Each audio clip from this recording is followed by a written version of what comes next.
Hebrews chapter 12. God disciplines his sons.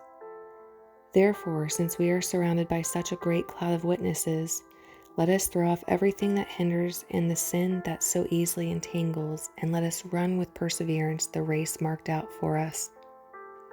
Let us fix our eyes on Jesus, the author and perfecter of our faith, who for the joy set before him endured the cross, scorning its shame, and sat down at the right hand of the throne of God. Consider him who endured such opposition from sinful men, so that you will not grow weary and lose heart. In your struggle against sin, you have not yet resisted to the point of shedding your blood, and you have forgotten that word of encouragement that addresses you as sons.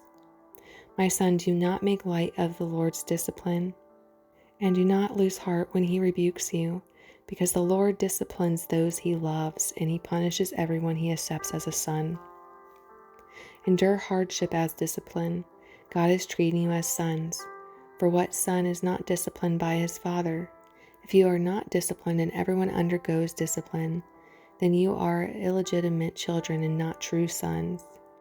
Moreover, we have all had human fathers who disciplined us, and we respected them for it. How much more should we submit to the Father of our spirits and life? Our fathers disciplined us for a little while as they thought best, but God disciplines us for our good, that we may share in his holiness. No discipline seems pleasant at the time, but painful. Later on, however, it produces a harvest of righteousness and peace for those who have been trained by it. Therefore, strengthen your feeble arms and weak knees. Make level paths for your feet, so that the lame may not be disabled, but rather healed. Warning against refusing God. Make every effort to live in peace with all men, and to be holy. Without holiness, no one will see the Lord. See to it that no one misses the grace of God, and that no bitter root grows up to cause trouble and defile many. See that no one is sexually immoral or is godless like Esau, who for a single meal sold his inheritance, rights as the oldest son. Afterward, as you know, when he wanted to inherit this blessing, he was rejected. He could bring about no change of mind, though he sought the blessing with tears.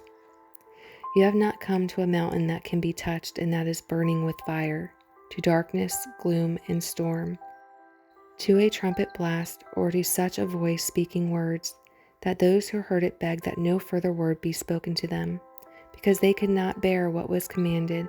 If even an animal touches the mountain, it must be stoned. The sight was so terrifying that Moses said, I am trembling with fear. But you have come to Mount Zion, to the heavenly Jerusalem, the city of the living God.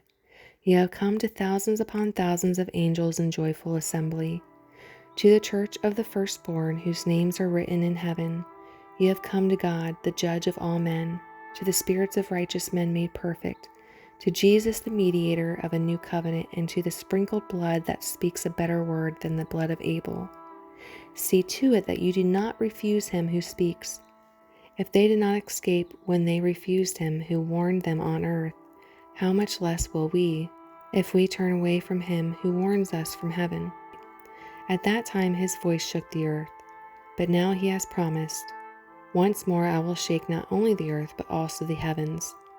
The words once more indicate the removing of what can be shaken, that is, created things, so that what cannot be shaken may remain.